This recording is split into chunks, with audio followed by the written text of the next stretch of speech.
자, 이번 달 8월에 명사천청 특강 주제는 나를 발견하는 여정으로 주변행자 문학평론가이신 정여울 작가님을 모셨습니다.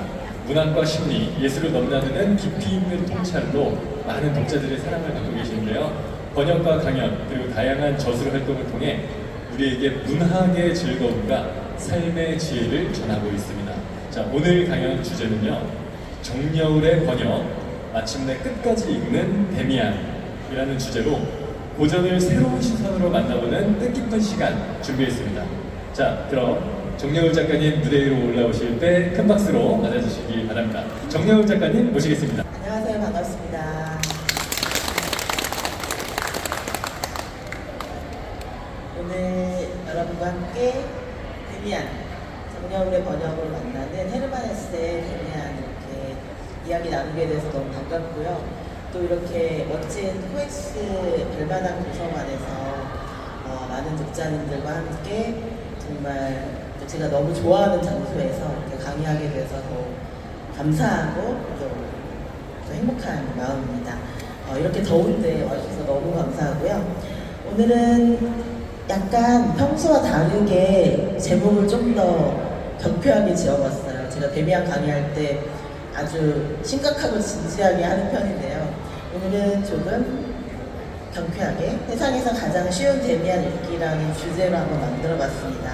그래서 제가 이 책을 번역할 때 어떤 동기가 있었는데 많은 분들이 데미안이 너무 재밌고 멋진데 끝까지 읽기가 좀 어렵다 이렇게 고민을 말씀하시는 분들이 많았어요. 그래서 어떻게 하면 끝까지 읽게 만들까?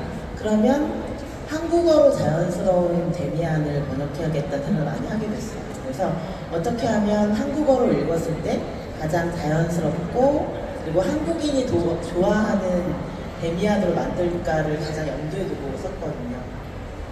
번역을 했거든요. 그래서 청소년들이 읽어도 중학생, 초등학교 5, 6학년이 읽어도 될 정도로 쉬운 그런 데미안으로 번역하기 위해서 굉장히 노력을 많이 했는데요. 그래서 저의 그 가장 어려운 부분은 역시 앞부분이었어요. 왜냐하면 이 프롤로그 부분은 작가의 어떤 화두라고 하죠. 이 작가의 이 작품을 끝까지 밀어가는 어떤 주제를 보여주기 마련인데 그 주제는 쉬울 수가 없어요. 그래서 프롤로그를 번역할 때 가장 어려웠던 것 같아요. 근데 우리 비룡소 출판사의 이재원 편집자님이 너무 멋지게 잘 도와주시고 좋은 의견을 내주셔서 이렇게 번역할 수 있었습니다. 여러분 한번 쉬운지 잘 이해되는지 한번 들어주세요. 나는 단지 나의 내면에서 솟구쳐 나오는 대로 있는 그대로의 나로 살고 싶었을 뿐인데 그것은 왜 그렇게 어려웠을까? 이게 첫 문장이에요. 이해되시죠? 그리고 우리 모두의 고민일 거예요. 나는 원래 살고 싶은 내 인생에 어떤 큰 그림이 있는데 그 큰 그림이 자꾸만 방해받는 느낌이 들잖아요. 내가 살고 싶은 삶은 따로 있고 지금 내가 의무적으로 살아야 되는 삶이 또 따로 있는 느낌이죠. 그래서 제가 20살 때부터 고민이 있었는데 이제 그 전부터의 고민이 20살 때 딱 어떤 언어화돼서 나타났는데 그게 영어로 머스트와 원트 사이의 갈등이었어요. 머스트는 해야 되는 것이고 원트는 원하는 것인데 그게 왜 이렇게 항상 다를까? 예를 들면 저는 어릴 때는 피아니스트가 되고 싶었는데 피아니스트가 되고 싶다는 말을 7살 때 꺼내자마자 이모가 저한테 해주신 말이 되게 충격적이었어요. 이걸 이해 못하실 수도 있는데 그때는 좀 그런 분위기가 있었는데요. 제가 피아니스트가 되고 싶다고 되게 천진난만한 얼굴로 행복하게 그 꿈을 얘기하니까 그때는 20살이었던 우리 이모가 그런 얘기를 하는 거예요. 여울아, 제 이름이 여울이거든요. 그런데 본명이고 여울아, 피아니스트는 아무나 되는 게 아니야. 그러면서 피아니스트는 부잣집 아이들만 되는 거야. 이러는 거예요. 그 이모가. 그래서 너무 충격을 받았어요. 그 어린 마음에 우리 집에 부자인 줄 알았거든요. 그래서 이모, 우리 집 되게 행복한데 왜 우리 집 부자가 아니라고 생각해라고 물어보고 싶었는데 이모가 저를 되게 한심하게 쳐다봐서 물어볼 수도 없고 되게 어린 마음에 충격을 받았고 제 인생에서 좀 굉장히 큰 트라우마가 됐던 것 같아요. 왜냐면 꿈을 이야기하자마자 꿈이 비난받은 거죠. 넌 안 될 거야. 그런 경험이 누구나 조금씩은 있을 것 같아요. 그런데 저는 되게 상처를 잘 받는 성격이었던 것 같아요. 유리 멘탈이라고 아시죠? 그래서 유리처럼 깨지기 쉬운 그런 유리 멘탈이었는데 나는 단지 나의 내면에서 솟구쳐 나오는 대로 피아니스트가 되고 싶다고 원트는 피아니스트였던 거야. 그런데 머스트는 너는 공부를 해야 돼. 피아니스트는 아무나 되는 게 아니니까 부잣집 아이들 그리고 소수의 재능 있는 애들만 되는 거니까 너는 평범하게 공부를 해. 이런 세상과 만난 거예요. 그러니까 이 싱클레어가 데미안이라는 작품에서 이 싱클레어가 마주했던 그 두 세계의 고민도 그렇게 달랐던 것 같아요. 너무나 착하고 사랑스러운 그 순수한 집안에서 정말 착한 일만 해야 될 것 같은 그런 엄마 아빠의 밑에서 자라잖아요. 그런데 밖에 한 걸음 나가기만 하면 크로머 같은 아이가 있는 거예요. 괴롭히는 아이죠. 요즘 말로 하면 일진 같은 그런 아이가 괴롭히는 거예요. 돈을 달라고 하고 너는 부잣집 아이잖아. 그러니까 나에게 돈을 줘야 돼. 이런 식으로 말도 안 되는 협박을 하는 그런 무서운 세계에 정말 노출돼 버리는 거죠. 그리고 요즘의 아이들의 고민으로 말할 것 같으면 누굴까요? 거의 태어나자마자 미디어에 노출되죠. 태어나자마자 사진 찍히고 태어나자마자 동영상에 찍히고 모두가 트루먼 쇼의 주인공 같아요. 모두가 이 영화 트루먼 쇼의 주인공처럼 전 인생 전체가 계속 미디어에 노출되어 있는 것 같아요. 그래서 하루도 자유롭지 못한 것 같아요. 그리고 더더욱 이제 걱정스러운 것은 인공지능이 활성화되면서 누구나 이제 인공지능을 할 수 있게 되면서 AI가 우리의 모든 생각을 마치 분석하고 감시하는 듯한 느낌을 받아요. 그게 머스트의 세계인 거죠. 해야 되는 세계, 뭔가 적응해야 되는 세계, 남들에게 보여줘야 되는 세계인 거죠. 그런데 다행히도 싱클레어는 내면에서 솟구쳐 나오는 삶이 있었어요. 살고 싶은 삶, 언젠가는 되고 싶은 삶이 있었고 그것이 바로 우리 인생에서 되게 중요한 그림이라는 거예요. 제가 피아니스트가 되고 싶다는 생각조차 하지 않았더라면 그 어린 마음에 그냥 아무것도 되고 싶지 않고 그냥 어른들이 하라는 대로 공부만 열심히 했다면 제 마음속에서 셀프가 자라지 못했을 것 같아요. 그걸 에고와 셀프의 차이라고 하는데 내면에서 솟구쳐 나오는 모습을 셀프라고 하고 심리학에서 그리고 그것은 왜 그렇게 어려웠을까? 어렵게 만드는 거예요. 사람들의 눈치를 보느라 타인의 시선에 끊임없이 신경을 쓰느라 내 마음대로 살지 못하는 모습을 에고라고 하거든요. 그 에고와 셀프 그리고 원투와 머스트가 끊임없이 충돌하는 삶이 우리의 인생이라는 것을 첫 문장에서부터 우리는 알게 되는 거죠. 그래서 이 소설이 결코 쉽지 않은 거예요. 하지만 모든 사람들이 고민해야 되는 문제인 거죠. 그래서 이 소설이 청소년 소설로 이렇게 자리매김되어 있는 것은 조금 안타까워요.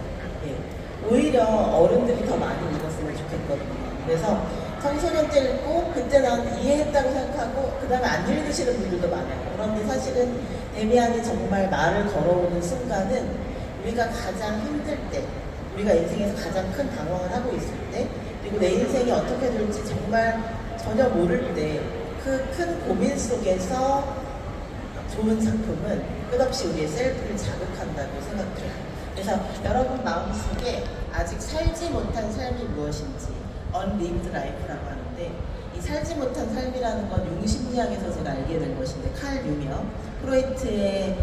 프로이트의 처음에는 굉장히 중요한 친구였는데 나중에는 프로이트와 달라지게 되는 이제 칼 융이 무슨 말을 했냐면 부모가 자식에게 물려주는 것, 부모가 아들과 딸에게 물려주는 것은 단지 재능이나 재산이 아니라는 거예요.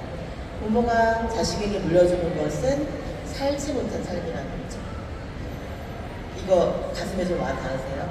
네, 저희 부모님 같은 경우는 너무나 공부를 하고 싶으셨어요. 그런데 가난한 집안에서 태어나서 공부를 못 하신 거예요. 그래서 어떻게든 우리 어머니가 공부를 열심히 해서 뭔가 그때 부모님들은 다 똑같았죠. 비슷한 꿈들을 많이 꾸었는데 이과에 가면 뭐죠? 의사가 되는 거였고 문과에 가면 법관이 되는 거였죠. 저는 이제 문과였으니까 당연히 너는 법관이 돼야 된다고. 근데 그런 게 어딨어요. 정말 뭐가 하고 싶고 법관이 없으니까 너는 법관이 돼야 되고, 우리 집에는 의사가 없으니까 네가 의사가 되어야 되고, 이런 식으로 강요하는 것, 그 강요 때문에 고통받는 존재가 에고라는 거예요. 그래서 그 에고에 맞서서 셀프는 나 그런 거 되기 싫은데, 난 그냥 내가 되고 싶은데, 꼭 뭐가 되지 않아도 되는데, 뭔가 어떤 직업으로 내가 규정되는 게 너무 이상했어요. 직업이나 성적이나 어떤 숫자 같은 것을 우리가 규정되는 것에 우리는 맞서야 되는데, 그런 것에 맞설 수 있는 용기가 생기기도 전에 인생이 결정돼 버려요. 문과 이과를 결정하는 것도 우리 마음대로 잘 안 되고, 그리고 대학을 결정하는 것도 당연히 우리 마음대로 잘 안 되지만 성적 순대로 되어버리니까, 그렇게 내가 하고 싶은 것을 결정하지 못하게 되면서 이미 우리는 이 고민의 블랙홀 속으로 솟구쳐 나오는 대로 살 수 있는 자유로운 삶을 살지 못하고, 어른들이 살지 못한 삶, unlived life, 살지 못하고 뭐랄까요, 버려둔 삶이죠. 예. 이루지 못한 꿈이라고 할 수 있겠죠. 살지 못한 삶은 이루지 못한 꿈이고, 그 이루지 못한 꿈 때문에 우리는 끊임없이 영향받는 그런 삶을 살 수밖에 없었던 거죠. 그렇다면 그 셀프는 무엇을 원할까요? 그런데 이제 싱클레어가 지금 어른이 되어서 어느 정도 자신의 길을 찾은 다음에 되돌아보면서 쓴 거잖아요. 그래서 이런 말을 해요. 나는 늘 고도자였고 여전히 고도자이지만 내 피가 내 안에서 솟구치며 들려주는 가르침, 이게 셀프인 거예요. 내 피가 내 안에서 솟구치며 들려주는 가르침, 그거에 귀를 기울여야 된다. 여러분의 피가 솟구치면서 들려주는 어떤 가르침이 있나요? 너는 지금 어디에 있어야 되는데, 무엇을 해야 되는데 라고 말해주는 그 가르침에 따라서 여러분들이 사셨으면 좋겠어요. 그런데 그 가르침이 안 들리는 곳에 있다면, 끊임없이 우리가 막 인터넷만 열심히 하고 책 한 권 안 읽고 좋은 사람도 안 만나고 끊임없이 일만 한다면, 돈만 벌어야 한다면 그게 에고의 삶이 돼버리는 거지. 셀프로 돌아올 수가 없게 되는 거예요. 그래서 이 소설에서 가장 멋진 문장 중에 또 하나인데요. 그 누구도 온전하게 자기 자신이었던 적은 없지만 그럼에도 모두가 온전한 자기 자신이 되려고 노력한다. 이게 바로 헤르만 헤세가 세상을 바라보는 방식인 거예요. 누구도 온전한 자기 자신, 온전한 셀프가 되기는 어렵지만 그럼에도 불구하고 조금씩 저마다 분투하고 있다는 거예요. 투쟁하고 있다는 거예요. 진짜 내가 되기 위해서, 에고에서 셀프로 변신하기 위해서, 타인의 시선에 짓눌린 나에서 있는 그대로의 나로 살아가는 삶의 주인공이 되기 위해서 누구나 애쓰고 있다는 거죠. 그래서 우리 모두는 저마다 이 세상에 단 한 번만 나타나고, 죄송해요, 오타가 났네요. 나타나고 다시는 나타나지 않을 유일무이한 존재다. 이걸 우리 자꾸 잊어버린다는 거죠. 우리는 정말로 우리라는 존재가 어떤 거대한 네트워크의 한 고리 같은 존재라서 이 한 사람 한 사람은 모든 우주가 교차하는 교차점이 된다는 거예요. 그 교차점 하나하나가 다 소중하다는 거예요. 그런데 당시에 헤르만 헤세가 데미안을 썼을 때 그때 몇 년도였는지 검색하지 마시고 바로 대답하실 수 있는, 검색하지 마시고. 없으세요? 선물 드리려고 했는데. 1차 세계대전 때 맞고요. 1919년. 예. 우리는 그때 뭐가 있었죠? 3.1운동. 그렇죠. 예. 이 3.1운동이 있었을 때 우리는 그렇게 민족의 자아를 찾기 위해서 투쟁하고 있었고, 독일 사람들은 이미 찾은 민족을 지키기 위해서를 넘어서 이제 확장하기 위해서 전쟁을 하고 있었는데, 너무 많은 젊은이들이, 너무 많은 사람들이 죽은 거예요. 그 전쟁을 통해서 그 패전의 아픔을 겪고 있던 독일인들에게 이 데미안이라는 작품이 정말 혜성같이 나타나서 수많은 사람들에게 희망을 준 거예요. 왜냐하면 당신들의 삶은 전혀 단 한 사람도 헛되지 않다는 거예요. 모두가 유일무이한 존재고 그 누구의 삶으로도 대체되지 않는 소중한 존재라는 것을 일깨워준 거고, 우리 모두의 가슴 속에는 데미안처럼 위대하고 지혜로운 또 하나의 내가 있다고 본 거예요. 그래서 이 세상에 실제로 존재하는 사람, 유일무이한 사람, 살아있는 한 사람의 이야기, 이것을 쓰는 것이 저는 모든 어쩌면 작가들의 꿈이고 중요한 미션이 아닐까 생각합니다. 그래서 모든 사람의 이야기는 중요하고 영원하며 신성하다는 것을 우리에게 알려주는 작품이 데미안이기 때문에 여전히 우리에게 중요한 작품이라는 거죠. 그래서 싱클레어가 마주한 두 개의 세계는 저는 이제 원트의 세계와 머스트의 세계라고 했잖아요. 하고 싶은 것이 있는 세계와 해야 하는 것이 있는 세계로 나눠 있었다면 싱클레어는 어떻게 나눠져 있었냐면 빛과 질서로 가득한 부모님의 세계, 데미안의 용어로 말하면 아벨의 세계인 거죠. 아벨처럼 신의 말씀을 잘 듣는 순종적이고 착한 존재들의 세계. 그런데 이 세계는 뭔가 문제가 있기도 해요. 왜냐하면 이 세계에 속하려면 그림자를 가져가면 안 되는 거예요. 힘든 거, 아픈 거, 트라우마 이런 걸 말할 수가 없는 거예요. 그래서 저는 어렸을 때 읽었을 때는 싱클레어가 부모님한테 좀 너무하다고 생각했었거든요. 부모님한테 왜 말을 안 하지? 부모님이 착한 사람들인데 얘는 왜 이러지라고 생각했는데 제가 어른이 돼서 읽어보니까 왜 그런지 알겠는 거예요. 그 아벨의 세계는 그림자를 허용하지 않아요. 트라우마를 고백할 수 없는 아주 답답한 분위기예요. 여기서는 착한 세계만 이야기해야 돼. 그래서 카인이 어쩌면 옳을지도 모른다는 조금 다른 얘기를 하니까 어떻게 하나요? 아버지가, 싱클레어 아버지가 뭐라고 하나요? 이단이라고 얘기하죠. 카인이 옳을 수도 있지 않나요? 카인이 더 위대한 존재일 수도 있지 않나요? 라고 데미안의 이야기를 듣고 싱클레어가 좀 멋져 보이고 싶어서 아버지한테 말을 걸죠. 근데 그거는 토론하고 싶다는 얘기거든요. 우리와 다른 생각을 하는 사람, 교회와 다른 생각을 이야기하는 사람과 서로 다른 이야기를 나눠보자는 이야기인데 아예 아버지는 듣지도 않는 거예요. 너 어디서 그런 말을 들었니? 그 사람들이 나쁘다는 것처럼 얘기를 했어요. 그래서 카인교라는, 카인을 숭배하는 사람들은 이단이라고 말을 해버려요. 그래서 아예 말도 못 꺼내게 만들어버려요. 그런 분위기 때문에 크로머 얘기는 꺼낼 수가 없었던 거예요. 어떤 분위기인지 아시겠죠? 그러니까 그림자를 아예 고백할 수 없는 그 집안에서는 아주 행복하고 평화로워 보이지만 그것이 연기일 수도 있다는 거예요.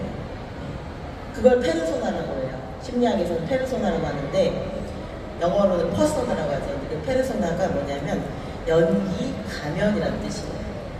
굉장히 행복해 보이지만 사실은 거짓인 사람. 굉장히 행복해 보이지만 잘하고 있는 것 같지만 마음속의 두려움을 전혀 말할 수 없는 그런 상태를 그 아벨의 세계라고 보는 거예요. 그리고 두 번째 세계는 이 세계라고 해서 또 좋지는 않은데 어둠과 매력이 공존하는 세계예요. 낯설고 두렵고 매력도 있지만 폭력도 있는 세계. 시끄럽고 화려하고 어둡고 폭력적인 모든 것들. 그런데 그곳에서는 뭔가 죄책감도 느꼈지만 왜 여러분 길티 플레저라는 말 들어보셨죠? 죄책감 있는 행복. 그래서 죄책감을 느끼지만 왠지 좋아 보이는 매력적인 곳이어서 그래서 처음에는 크로머에게 잘 보이고 싶었던 거예요. 크로머가 악당이라는 걸 알면서도 크로머에게 처음에 세 보이고 싶어서 정말 멋진 남자이고 싶어서 거짓말을 했어요. 거기서 이제 악이 시작되는 거예요. 한 번도 타인의 물건을 훔쳐보지 않았던 싱클레어가 애들이 막 자랑하는 분위기를 만드는 거예요. 그 크로머가 저마다의 무용담을 얘기하는데 그게 더 나쁜 짓인 거예요. 아벨의 세계에서 허용되지 않는 그 어둠에 대한 얘기. 얼마나 나쁜 행동을 해봤는지를 막 자랑하는 그 분위기에서 크로머가 이제 거짓말을 하도록 만든 거죠. 그런데 그때 꼭 참고 거짓말을 하지 말았어야 되는데 싱클레어가 뭐라고 얘기하죠? 혹시 아시는 분? 네. 맞아요. 사과를 훔쳤다고 얘기하죠. 이따가 상품 드릴게요. 아까 또 말씀해 주신 것도 상품 드릴게요. 그래서 사과를 훔쳤다고 거짓말을 하게 돼요. 그런데 그거는 이제 일종의 영웅주의적인 그런 영웅처럼 보이기 위한 연기였어요. 페르소나였어요. 그런데 그게 이제 발목 잡히는 계기가 된 거예요. 그래서 크로머에게 영원히 발목을 잡히는 신세가 된 거죠. 그런데 그 장면을 전학생 데미안이 봐요. 괴롭힘을 당하고 있는 장면을. 그래서 이렇게 얘기하죠. 전학생 데미안은 지금 이 동네가 어떤 분위기인지 잘 몰라요. 그런데 처음으로 싱클레어가 이런 얘기를 하죠. 누군가가 너를 두려워하게 만든다면 너를 두렵게 하는 그 사람에게서 반드시 벗어나야 된다고. 그리고 이 문장이 너무 좋아서 제가 한번 읽어드릴게요. 만약 네가 누군가를 두려워한다면 그것은 네가 그 사람에게 너를 통제할 권력을 주었기 때문이야. 이런 게 가스라이팅이에요. 여러분 가스라이팅 들어보셨죠? 가스라이팅은 아주 가까운 사이에서 많이 일어나요. 가족 사이에서 많이 일어나고요. 사랑하는 사이에서도 일어나고 사랑이라고 주장하면서 괴롭혀요. 내가 너를 굉장히 생각한다고 주장하면서 억압해요. 그러면은 되게 싱클레어를 생각해주는 척하면서 괴롭히고 있는 거예요. 그래서 네가 나쁜 짓을 했는데 상대방이 그것을 안다면 그는 너를 지배할 권력을 갖게 됩니다. 이렇게 된다면 크로머는 지금 어떻게 해요? 싱클레어를 지배할 권력을 갖게 된 거예요. 약점을 잡힌 거죠.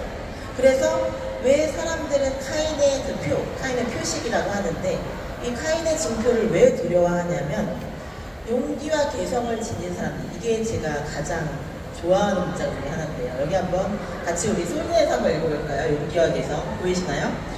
용기와 개성을 지닌 사람들은 크게요. 예, 용기와 개성을 지닌 사람들은 항상 다른 사람들에게 몹시 섬뜩한 느낌으로 다가오거든.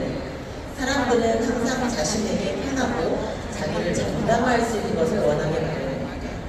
용기와 개성을 지닌 사람들은 사람들에게 항상 이상해 보인다는 거예요. 섬뜩하고 뭔가 이 프로이트는 이런 걸 언캐니하다고 했는데 뭔가 섬뜩하고 불길한 느낌을 준다는 거예요. 그래서 그 사람들은 따돌림을 받기 쉽다는 거죠. 용기 있게, 개성 있게, 용감하게 당차게 자신의 의견을 주장하는 사람들은 왕따가 될 위험이 되게 크다는 거예요. 그래서 여러분들이 언젠가 왕따를 당한 적이 있다면 저도 있는데 근데 그때 제가 제 옆에 누군가 너의 그 의견이 맞다고 네가 생각하는 그 의견이 맞다고 얘기해준 사람이 한 사람만 있었어도 그렇게 외롭고 힘들지 않았을 것 같아요. 그런데 그때는 초등학교 4학년이었고 너무 어렸고 아무도 얘기할 사람이 없었던 거예요. 그래서 저는 제 인생에는 그때 데미안 같은 존재가 없었기 때문에 너무나 우울하고 힘든 시기를 보냈거든요. 그런데 그 그림자가 나중에는 우리를 구원하게 되는데 그 그림자를 생각하는 것이 그림자를 아예 무시하는 것보다 이 트라우마를 생각하고 받아들이고 관찰하고 보살피는 것이 훨씬 더 진실한 삶이라는 거예요. 이게 헤르만 헤세와 융의 공통점이에요. 그러니까 우리가 어딘가에서 상처를 받았다면 그 상처를 피하기만 할 것이 아니라 상처와 대면하고 그 상처를 받아들이고 상처 속에서 뭔가 보석을 찾으려고 노력하라는 거죠. 상처에서 그냥 끝나버리는 것이 아니라 나는 상처 입은 존재야, 피해자야, 나는 안 돼. 여기서 끝나버리지 않고 나는 그 상처로부터 무엇을 배울 것인가.